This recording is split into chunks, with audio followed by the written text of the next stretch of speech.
To inspect and replace the spark plug on your ACE 150, follow these steps. Park the vehicle on a flat, level surface and allow the vehicle to cool completely. Ensure the parking brake is set. Clean the area around the spark plug and remove the spark plug cap. Remove the spark plug by rotating it counterclockwise.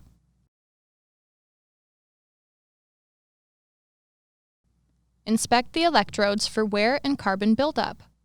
The spark plug should have a sharp outer edge with no rounding or erosion of the electrodes. Inspect and adjust the spark plug gap if necessary. If necessary, replace with the recommended spark plug. Severe engine damage may occur if the incorrect spark plug is used. Reinstall the spark plug and torque to specification. Reinstall the spark plug cap and ensure it is fully seated. Finally, start the engine and check for any warning lights. For more information, see your authorized Polaris dealer or visit polaris.com.